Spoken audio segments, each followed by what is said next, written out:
What's up, you little freaks? Alright, I know what you came here for. You saw the thumbnail, you read the title, you know what's up. I'm here to convince you of my sincere belief that Burgerpants will play a major role in the story of Deltarune. In fact, not just major, pivotal. Not only will Burgerpants be revealed as the knight in Chapter 6, but Burgerpants will single-handedly set off the chain of events that lead to the Roaring. That's right, this man isn't just a mentally unstable incel, but in fact an agent of the apocalypse. A harbinger on a pale horse. Armageddon, thy name is Burgerpants. Also, I'm going to give my general take on how the rest of the story will play out and respond to criticism of my last theory. But who cares? Ladies, gentlemen, and everyone else, these are my predictions for Deltarune Chapters 4, 5, and 6, aka the Burgerpants Conspiracy.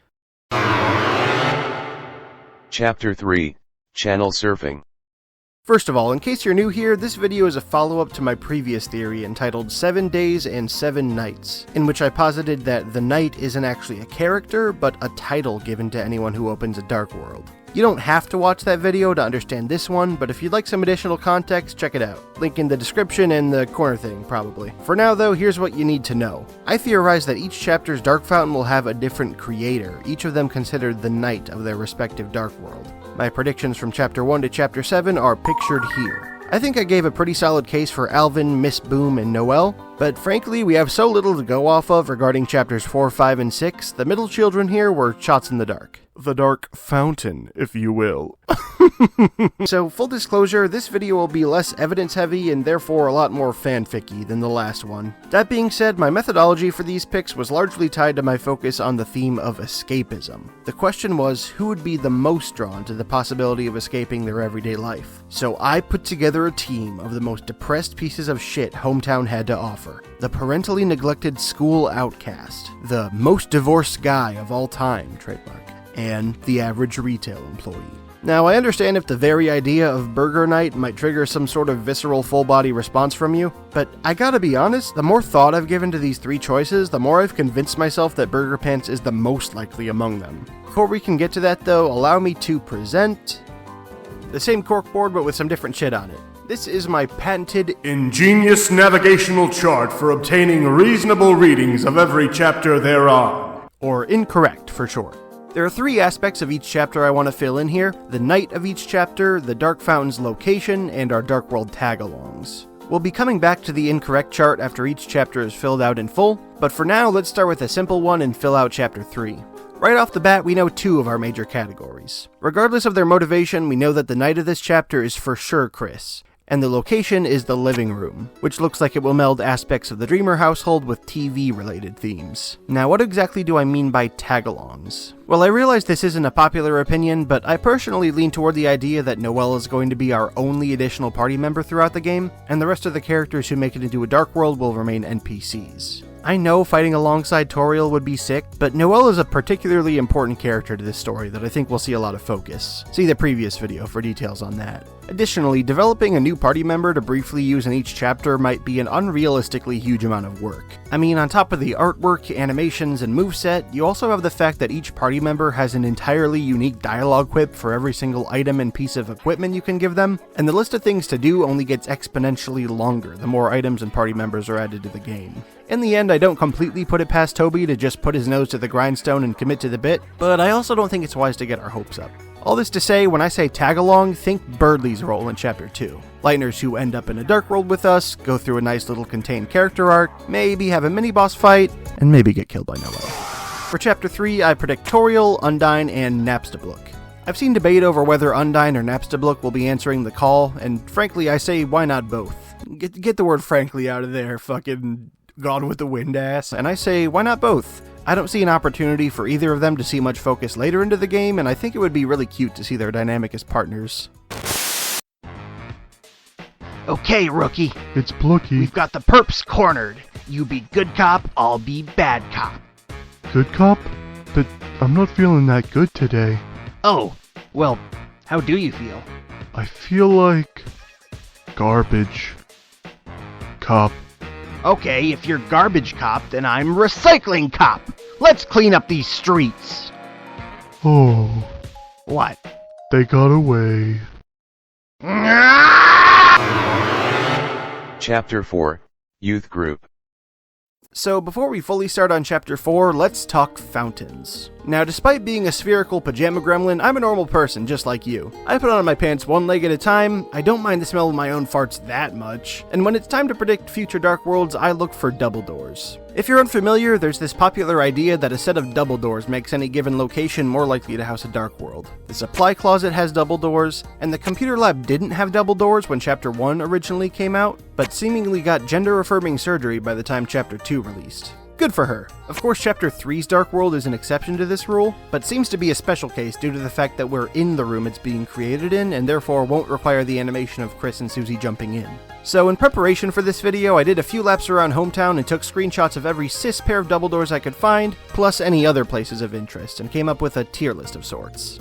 Here in the stupid loser baby bottom tier are the buildings that realistically don't seem like super interesting Dark Worlds, but we can't completely rule them out because we've never been inside. These include Caddy and Braddy's houses, the Blook family house, Sans and Papyrus's house, and the apartment complex that Snowy, Monster Teen, and Susie all seem to live in. Our next tier up includes locations that seem somewhat significant but have no double doors to speak of. On the lower end of this tier we have QC's Diner, the police station, and Town Hall, but on the higher end we have the alleyway and the lake. The alleyway stands out to me specifically because of the graffiti portraying Everyman. Everyman is significant because...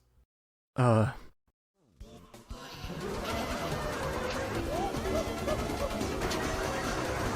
talk about Everyman another time. And the lake, of course, holds significance because of Onion-san's mysterious song from the sea.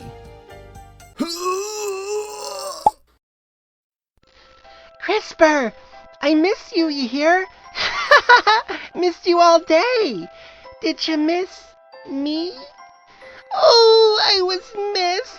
My existence being acknowledged feels good, you hear? You hear closely for a second. You are my friend, right? As my friend, do you hear a secret? Sometimes I hear a song at night. Just a little piece of a song, you hear? It sounds like it's coming from under the water. Deep. Do you think someone's auditioning for my band? Oh, I'm about to make another friend. I can feel it, you hear? Our second highest tier is where I put the misshapen double doors, including the school's front doors, the gate to the cemetery, the gate to the holiday house, and the church. The holiday house and the church skew toward the top here because we also haven't been into these places, meaning there could always be a set of double doors inside them as well. They also just give plot-relevant energy, in my opinion. Lastly, our top tier. This is where I put all the sets of double doors without body dysmorphia. God, I wish that were me. These are the ones that most resemble the shape of the ones we've already seen, and in my opinion would all easily lend themselves to Dark Worlds with interesting themes. Here we have Icy's Pizza, the back room in Asgore's flower shop, a whopping 4 sets in the hospital, and of course, Gaster's secret clubhouse. As we move forward, you'll see that the higher up on this tier list something is, the more likely I've incorporated it into my predictions. Now, with all this laid out, let's finally start talking about Chapter 4. For starters, you already know my pick for the night this chapter is Susie. I think that at some point during Chapter 3, Susie will learn that Chris opened that chapter's fountain. There's a lot of ways that could happen. Maybe she learns about it from the darkness of this chapter, maybe Chris directly tells her, we may not even know that she knows. Regardless of how it happens, we know Dark Worlds have changed Susie's life for the better. She feels good about herself, has access to food, has close friends for what seems like the first time. When we approach the supply closet again in Chapter 2, she says, "Alright, Chris, this is it. Moment of truth. Everything we've been waiting for is just behind this. If we, open this and there's nothing inside, will, we still be... Screw it, let's just open it already." As you can see, Susie is actively worried that she and Chris wouldn't have a reason to be friends if it weren't for the Dark Fountains. Without Dark Fountains, Ralsei and Lancer would disappear. She and Noelle would go back to being strangers. All this being said, I think it's very much in character for Susie to follow Chris's lesson in non-bonery studies and continue the Dark World adventures to ensure her new life doesn't disappear. Not to mention, in the September 2022 update, we got this song called Hometown Day with the tagline, "After the dark night, the sun shines brightly." It was set next to these screenshots of Chris and Susie exploring the town in Chapter 4. If the established pattern isn't broken and this exploration segment comes after the Chapter 4 Dark World, then perhaps you could say this song plays after the Dark Night, if you catch my cold. Moving on, our next matter of discussion is location. I'm betting you've heard this one before, but yeah, I'm thinking the church. We know from Rudy that church will be taking place on this day in-game, and the Dreamers are obviously a church-going family, so allow me to spin you a yarn. I'd bet you Susie doesn't normally attend church, but seeing as she's waking up at the Dreamer household today, her ass is getting dragged along. She's uncomfortable and isn't familiar with the customs, as seen by this concept art of her about to fist the bowl of sick fruit juice, and ends up wandering off when she gets bored of the service. She's gone for a few minutes, but she comes hurrying back, like, fuck, Chris, there's a fountain in the youth group room, Chris. The night must have been here, Chris. Fucking holy fuck, Chris, holy shit, there's a fucking... So the two of them sneak off to seal the fountain, but mostly just to skip church together. The reason I suggested the room where the church holds youth group is that, first of all, I just think adding an additional theme to the Dark World is fun. Since Chapter 3 mashes together the TV and Dreamer House, I think this one could mix the church aesthetic with a sort of arts and crafts theme. This would make sense considering a certain line Spampton says in his shop. Chris, you and me are all ready. Friend request accepted.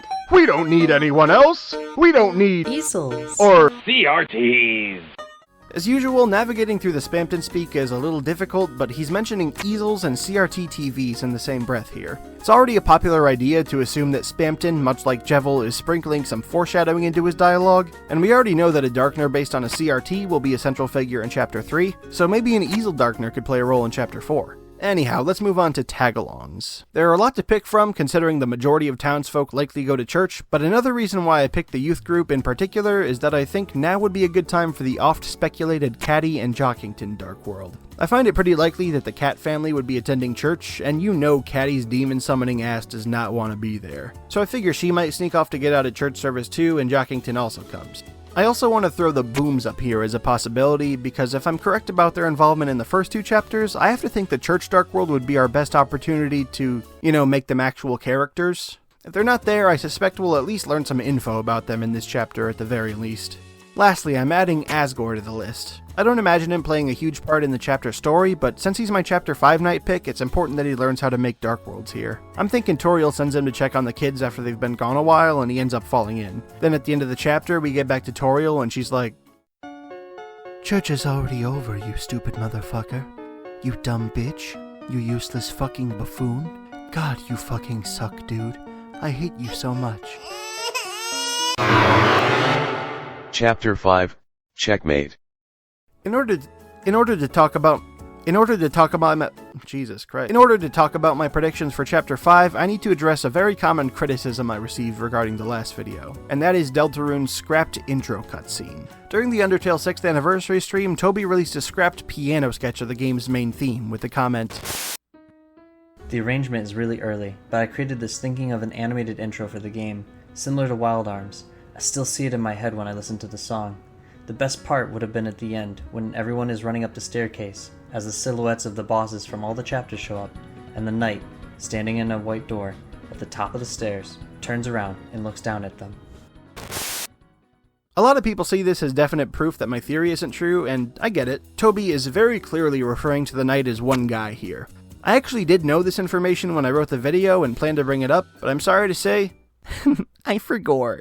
You might be expecting me to pull out the "it's scrapped so it's not canon" defense, but truthfully I think that defense is pretty weak. I'm aware that a game's story can be altered during development, but completely removing your main antagonist as a character is sort of unbelievable. Instead, I have a theory as to why the cutscene was even scrapped in the first place, and it all has to do with my predictions for Chapter 5. For starters, I think Toby fully intends to mislead us about the knight. The game is going to have a character we are utterly convinced is the knight before the full reveal of what a knight actually is. That character, serving the role of Red Herring, is the one Toby's talking about here. The one whose silhouette would have appeared at the top of that staircase. I think Chapter 5 is when we come face to face with that Red Herring, and I think that because of chess theory. If you're unfamiliar, chess theory is the idea that each of the main bosses in Deltarune will be named after a chess piece in descending order of value. Chapter 1 features King, Chapter 2 features Queen, Chapter 3 would introduce Rook, Chapter 4 would have Bishop, Chapter 5 is where we would fight the Knight, and Chapter 6 or 7 would feature a Pawn.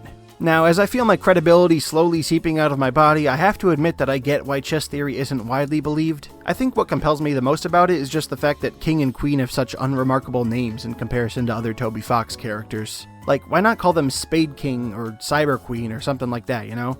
Maybe laptop and king bottom, you know what I'm saying? I do get that chapter 3 is clearly the biggest hurdle chess theory has to overcome. The name Bishop lends itself to a church Dark World easily, but someone named Rook in the TV Dark World feels like a stretch, especially knowing Tenna will have an antagonistic role. Personally, I think Rook could work as the name of a scummy TV executive type that Tenna answers to. The word rook can be used as a verb meaning to swindle someone out of their money, and sounds pretty similar to crook, but hey, I get it if you're not on board. What matters most to my take here is that in Chapter 5, we face someone we fully believe is the knight, and if you've been paying attention, you know that someone is Asgore. I trust I don't need to make a case for why Asgore is perhaps the saddest man on the planet. Toriel straight up hates him. He got fired from the police force, he's about to lose his business, which is also where he lives. He sleeps on an air mattress on the ground next to bags of dirt. And his bitch ex-wife took the fucking kids! If anyone needs an escape, it's him. So he decides to put the knowledge he learned yesterday to use and opens a dark fountain in the back room of his flower shop. Imagine the gang going into this fountain thinking Asgore is in trouble, only to find him being tended to and loved by the denizens of his own dark world, openly calling him the Knight. Imagine the drama as we're led to believe that Chris's own father, a broken man already ostracized by the town, was the villain we were chasing all along, the one trying to cause the roaring. And of course, this brings me to my theory on why that cutscene was scrapped. I want you to imagine Asgore's silhouette in that doorway.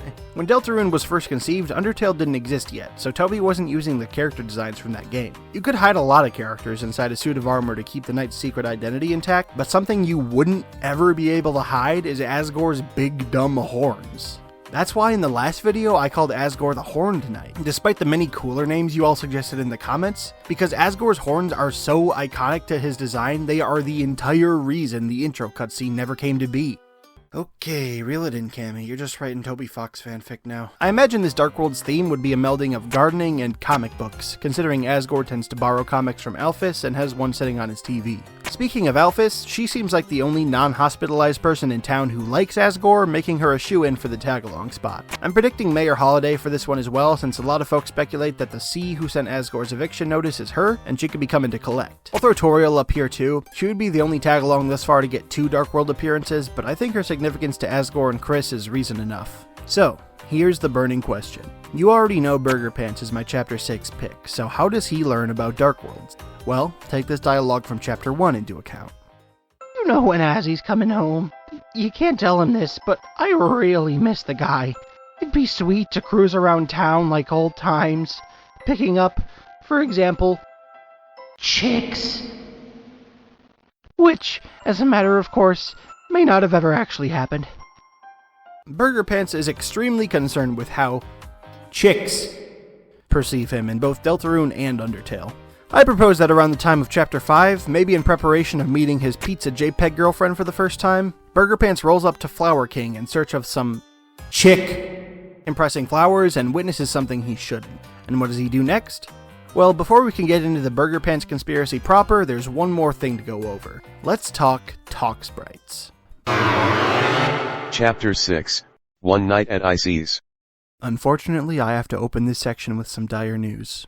I regret to inform you all that Caddy and Braddy are also going to be important to this game. Caddy, Braddy, and Burgerpants all have something in common that I haven't personally seen anyone else pick up on. It all has to do with which characters have Talk Sprites and how long they've had them. I've taken the liberty of sorting each variation of Talk Sprite haver into categories. First of all, we have the biggest category, being characters from Undertale who had Talk Sprites in Undertale and still do.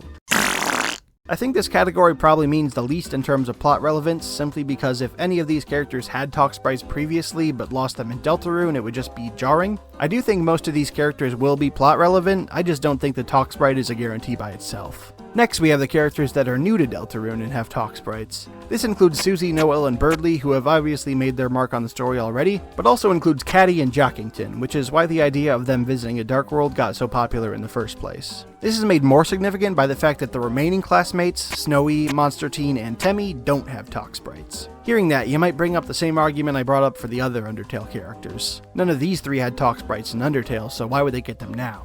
However, that is exactly what makes our next category so interesting. There are 3 characters who didn't have Talk Sprites in Undertale but do now. You guessed it, Caddy, Braddy, and Burgerpants. And I bet I know what you're thinking right now. They were shopkeepers in Undertale. You're looking at their face the entire time you're in the shop. They have no reason to have the traditional black and white Talk Sprites because you can't talk to them outside of their shops. And I would agree with you if not for one fact. This isn't a rule for Undertale shopkeepers. They didn't all get promoted to Talk Sprite havers. Temmie doesn't have a Talk Sprite. QC doesn't have a Talk Sprite. That's the name of the bunny shopkeeper in Snowdin, if you didn't know. She runs QC's diner in Deltarune, and I'd forgive you if you didn't know that, because she doesn't have a Talk Sprite. And let's not forget about Gerson. Sure, he is dead in Deltarune, but the closest thing we have to him sure doesn't have a Talk Sprite. This upgrade wasn't for shopkeepers across the board. It was only for Catty, Braddy, and Burgerpants. And call me crazy, but I think that matters. So let's really talk about Burgerpants. Yeah, that's right. Now's the time to don your tinfoil, friends. You've made it. Burgerpants is weirdly suspicious. First of all, take a look at this line from our aforementioned foreshadowing friend, Spampton G. Spampton. Chris, did you know that the night? No, I'm sorry, I didn't mean to. Too many excess vacation days? Take a goddamn vacation straight to hell! Hey, does that line remind you of anything in particular? Maybe a certain line from a certain someone in Undertale? Sorry, little weirdo. Threats won't work on me. I can't go to hell. I'm all out of vacation days. Yeah, directly after starting a sentence about the night, Spampton makes a reference to Burgerpants. But that's not all. Have you ever thought about how we don't even know his real name? If you've forgotten, Burgerpants is a nickname Catty and Braddy gave him in Undertale, after an unfortunate incident involving burgers and pants. His nickname is actually Pizzapants in Deltarune, implying a similar but more pizza-adjacent incident has occurred. But the fact that we don't actually know his name is weird, right? And it becomes even weirder when you look at the list of names that the intro sequence will react to. Enter any names from this list when you're naming your vessel, and Gaster will come back at you with An interesting coincidence.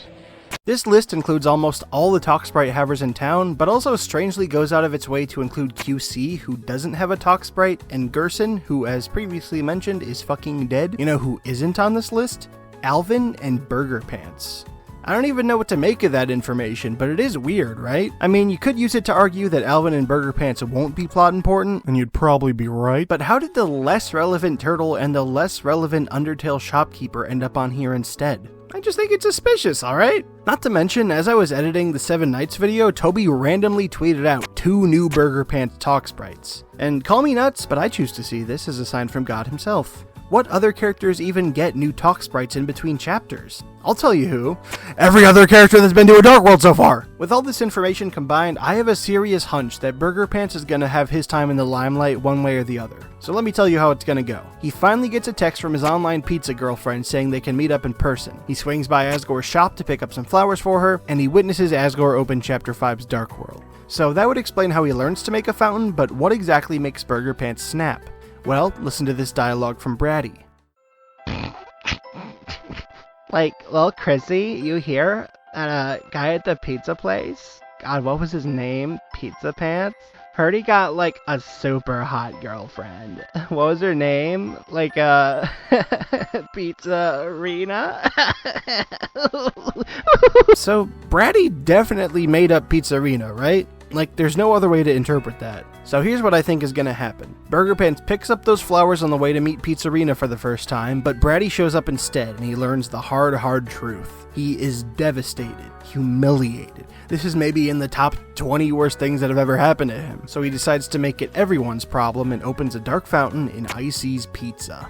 This chapter will be as unhinged as Burgerpants himself. I imagine the gang is going out for pizza when they find it. Chris is still under the impression that their dad is the knight. Noel's dad probably isn't doing so well this late into the story, so Susie tries to treat their dad-related blues with a visit to Icy's. That's when they come upon a brand new dark world out of nowhere. Not only are they baffled that this world exists at all, since they've already stopped who they think is the knight, but it is by far the most bizarre and terrifying dark world they've experienced yet. A horror-themed, pizza-coated mad world. Deformed icy cryptids run amok, gamer blood energy drinks seeping from the walls. This is the part of the video where I would have pinned a few creepy ices on the board to illustrate what I'm talking about, but there appears to be something happening behind me, so I'll just get out of the way.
So yeah, that's what I think it'll be like. Dark worlds are most often compared to dreams, but this world, much like Icy's fun event counterpart, is a nightmare. All the while, the chaotic horror of this chapter will be juxtaposed with the petty melodrama playing out between Burgerpants, Caddy, and Braddy, who I think will be the tagalongs for this chapter. Well, I should say main tagalongs, because I think a lot of Lightners could show up during this chapter. First of all, the entire Icy staff seems obvious. Blue Ears, the Warrior, and Purple Guy. A character who will be with us in the Nightmare Pizzeria world has thus far only been referred to as Purple Guy! But we don't have to stop here. You may have noticed that I've been pretty liberal with how many tagalongs I've allowed into each Dark World, despite the fact that we've only had 2 so far. There's a reason for that. Despite the Dark World starting out as a secret between Susie and Chris, by this point in the game there will be a concerning amount of townsfolk they've had to convince the Dark Worlds were only a dream, and I bet it's only been getting harder. I think this chapter is where the secret gets out. After all, the Dark Worlds thus far have all been in somewhat secluded places that folks are unlikely to stumble into. This Dark World is inside a chain restaurant. We could see any number of townsfolk fall into this fountain, piling the stress onto the heroes, who are already horrified and confused. In the comments of the 7 Knights theory, a lot of folks seem to be inspired by the idea that anyone could become a knight and throw out plenty of alternate characters who might benefit from an escapist fantasy.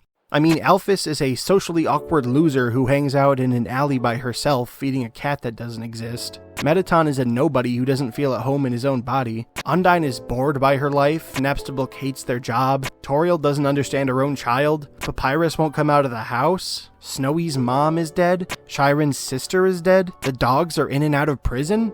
And these guys? I mean, just look at them. They're going through it.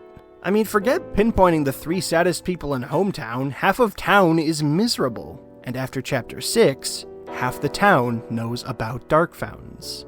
This is why I claim that Burgerpants will single-handedly set off the chain of events that leads to the roaring. The cat's out of the bag, and it's all this cat's fault. In Chapter 7, we're going to see Dark Fountains shooting into the sky from all over town, as everyone chooses to indulge their own escapist fantasies rather than face reality. Before you say it, I know it's a common idea that only 3 Dark Worlds need to be open to start the roaring, but as a reminder, the only evidence we actually have for that line of thinking is this picture from the legend. And honestly, I think it's worth considering that 3 is just a satisfying number of things to draw. The actual text that accompanies this image only reads, "When the light is subsumed by shadow, when the fountains fill the sky." The only actual criteria to meet for the roaring is that the sky is filled with darkness. And if you saw my last video, you know who opens the fountain that breaks the camel's back. Rudy finally kicks the bucket at this point, and Noelle channels every ounce of determination in her body into creating the biggest and darkest fountain yet.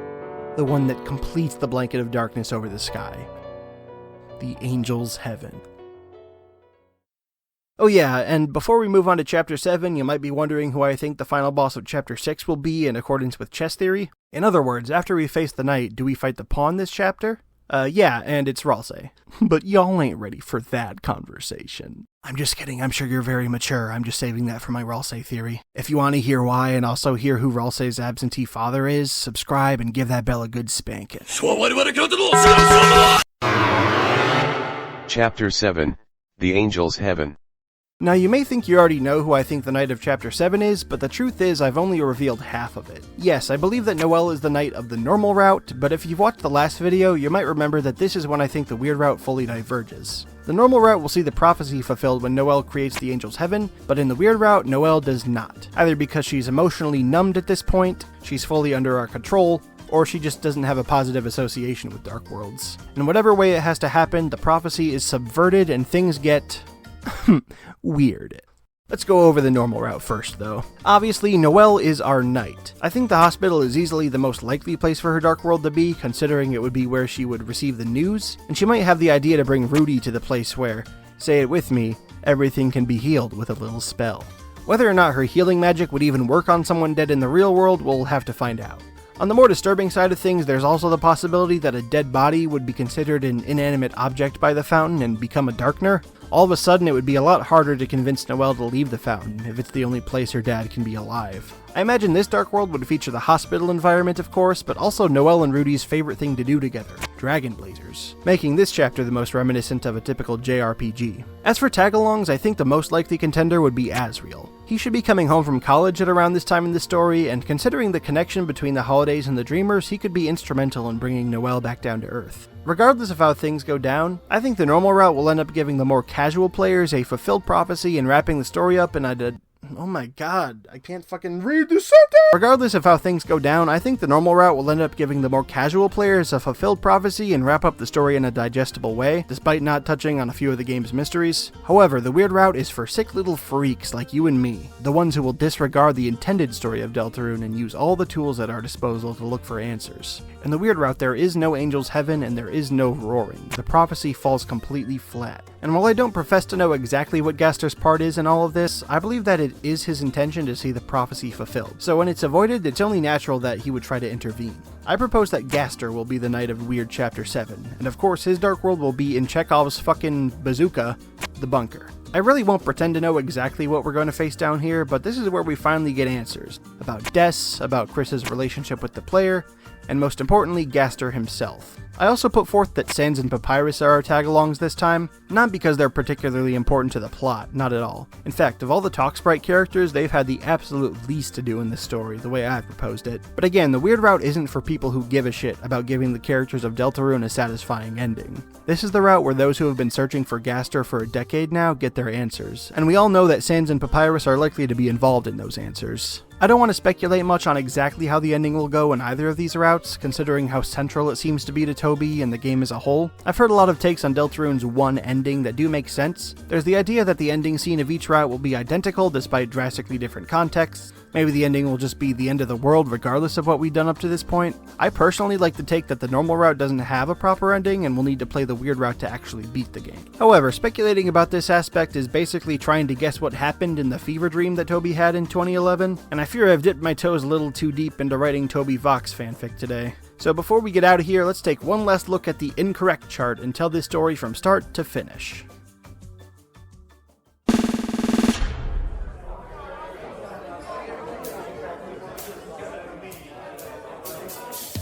Alvin Boom learns about Dark Worlds from Gerson Boom, who used to explore fountains for inspiration in writing his Lord of the Hammer fantasy series. In a fit of grief, Alvin opens a fountain in Gerson's old classroom, intending to create an approximation of his father from the drawing he made as a child. This makes him the Strange Knight.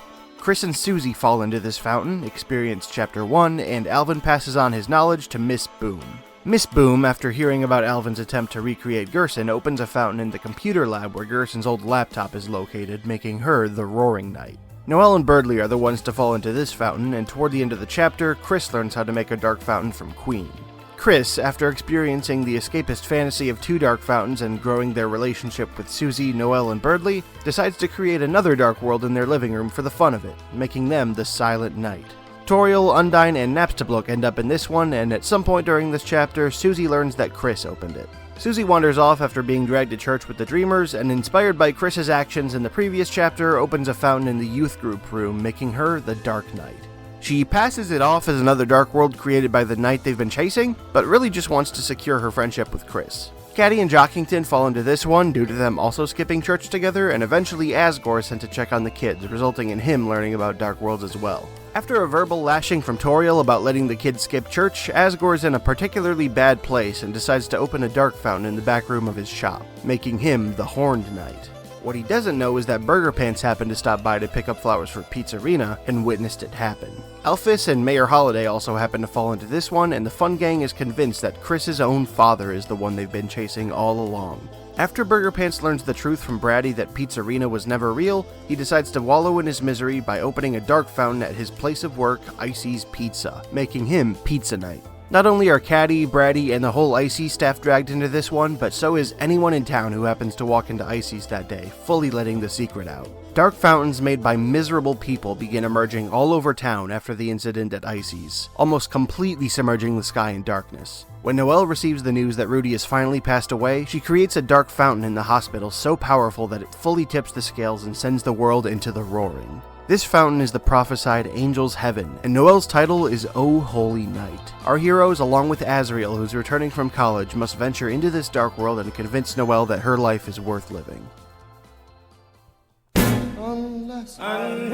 If I can prove that I never touched my ball. Despite the news of Rudy's death, Noelle is not compelled to create the Angel's Heaven, and the prophecy doesn't come to fruition. Because of this, Gaster intervenes, and we venture into his own dark world inside the bunker, along with Sans and Papyrus, whose relation to Gaster is finally explained. Chess theory also reaches its conclusion in this chapter. We fought each of the 6 chess pieces at this point, meaning that the man looming over the board this whole time can only be referred to as the Grandmaster.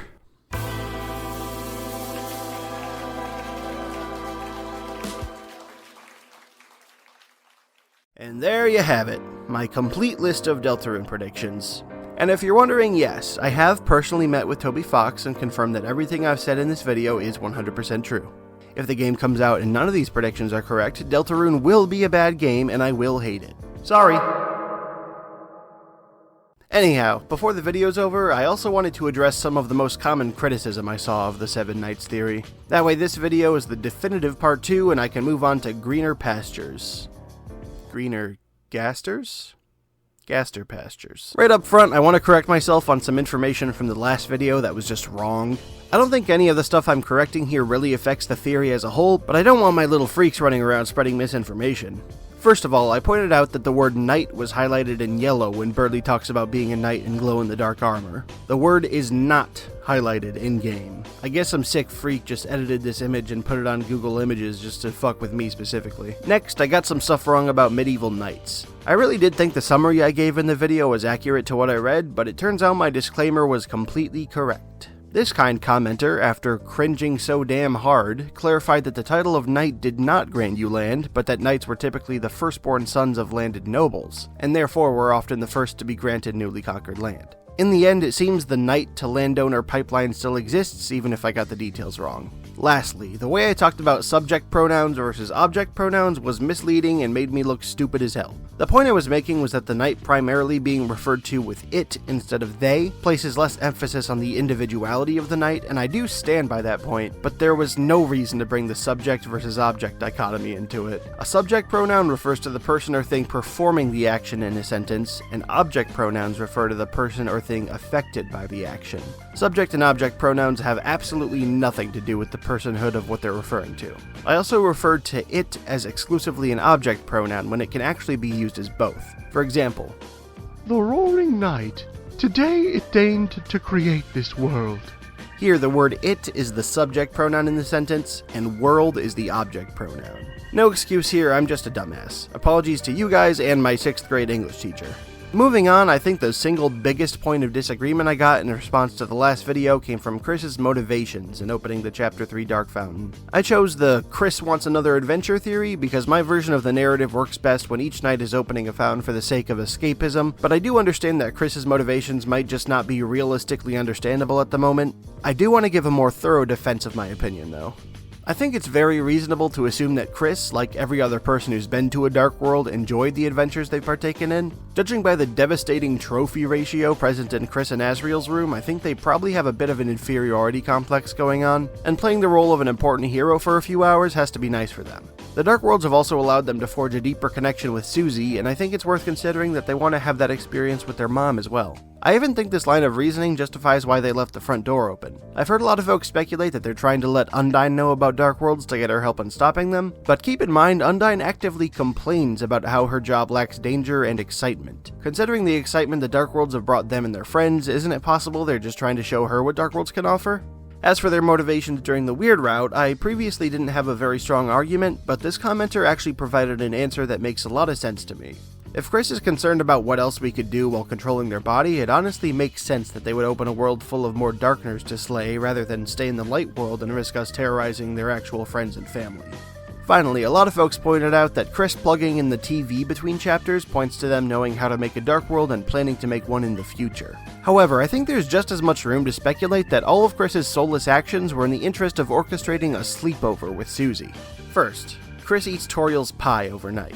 Because they ate it, Toriel ends up making a pie the next night, and that pie is the reason why Susie decides to come inside in the first place. Secondly, Chris plugs in the TV. Why do this 24 hours in advance rather than just doing it when they open the fountain?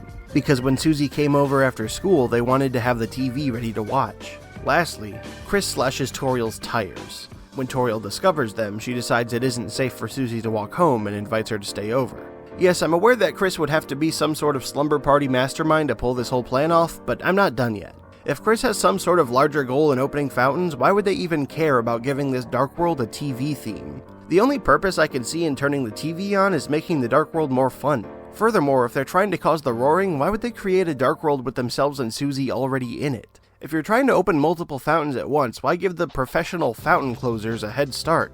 So, all this combined, I truly do think that Chris wants another adventure motivation is completely reasonable. And even so, if Chris's motivations end up being totally different than what I've proposed, it's more of a thematic blow to my take than an evidentiary one. Another point of contention from the last video is the question of where Alvin and Miss Boom are located during chapters 1 and 2. If they created those Dark Worlds, why don't we encounter them there? Well, basically, I think they fled the scene.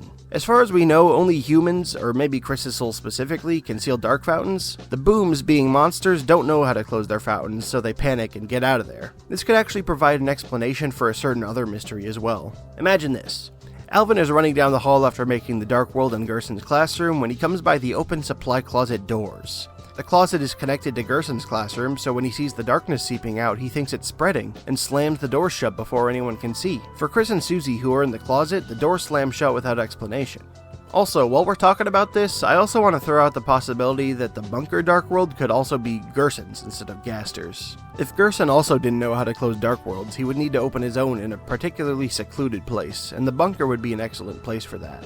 Thinking about it, that would mean it would have more of a Lord of the Rings type theme to it. Food for thought. One of the few questions I admittedly don't have a very compelling answer to is why Miss Boom would have the title of Roaring Knight. Even though I had a good time giving all the knights titles, I don't think it's absolutely necessary that all of them have one. In fact, you could definitely argue that Strange Knight isn't even a title, just a descriptor. But at the very least, we know that Chapter 2's knight is the Roaring Knight. I do have somewhat of an explanation, but I admit it's not very strong. The only character in the game I would really associate with the action of roaring is Susie.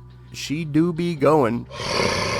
And after all, we can also reasonably assume that she has mommy issues based on the way she acts around Toriel and fixates on her when bullying Chris. So hear me out here. Maybe Susie's mom abandoned her family and married into the Boom family. If that were the case, it would explain why Susie is weird about her parents and why Queen called Miss Boom the Roaring Knight.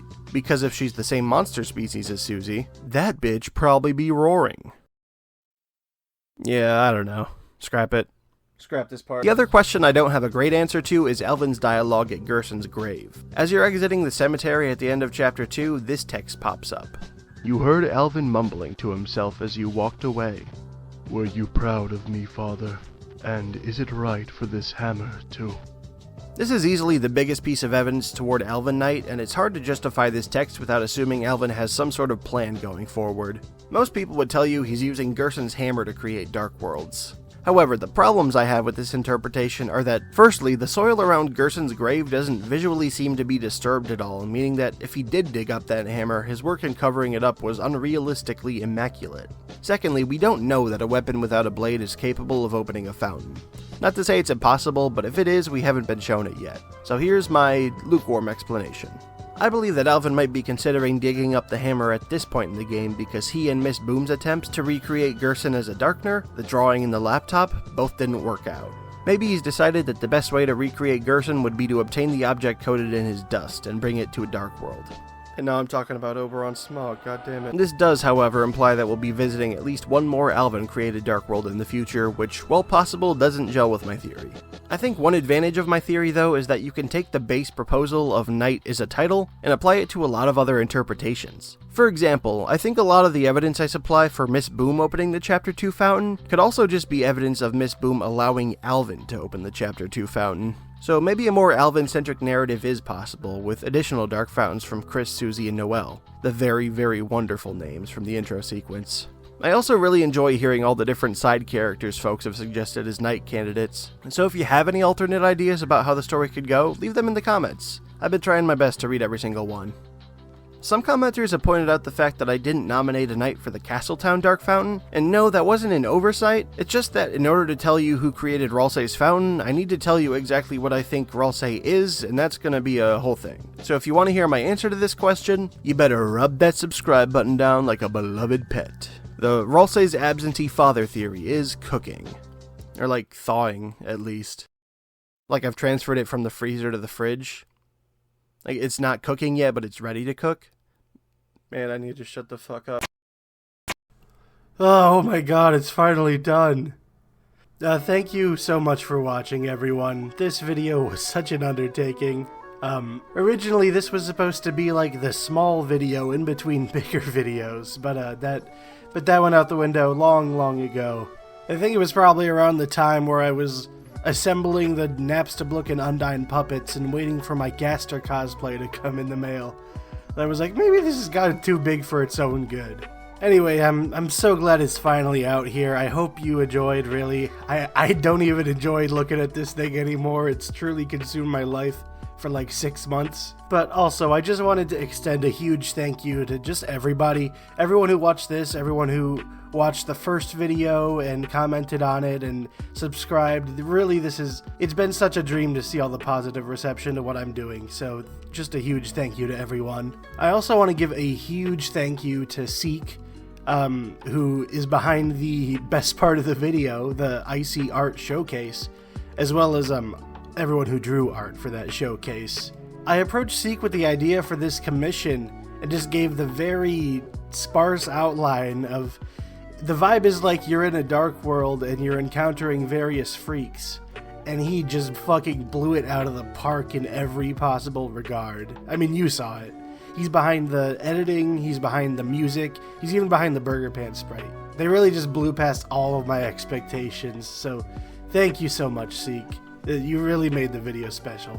As for what's next for me, I'm probably just gonna take December to rest. But after that, I want to let Patreon decide my next theory. It's either going to be the Ralsei's absentee father theory, which is like my take on Ralsei and what he is and who created Castletown. And then the other option will be what I've been calling the real link between Gaster and Des. But it's sort of evolved from that point. It's not just about that anymore. It's more of like a discoveries from Undertale's true lab kind of deal. I've been toying with just calling it connection theory. It's about Gaster and Des, it's about Undertale and Deltarune, and what I think the device is. So if you want to vote on what theory comes next, maybe look at my Patreon, please. Speaking of which, I think I should do the Patreon thanks now. First of all, thank you to my $3 patrons, the Little Freaks, including Joe, Sarah Palaki, Del Angel, Devi Wevy, and E-God. Thank you to my $5 patrons, the Average Freaks, including Bucket Edekin, Momo Sweet Peach, Colton, and Zeph. And thank you to my $10 patrons, the Huge Freaks, including Void Teeth and Yete.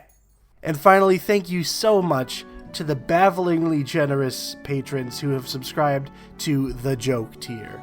The tier where you pay me $69 to get a drawing of us kissing. Including Muffins, Tybee Fitzhugh, and Yetet. Thank you all so much. A lot of aspects of this video just couldn't have been done without the money you've already generously given me. So, thank you guys. Thank you everyone for watching. I'm gonna go fuck off for the rest of December. Alright, love ya.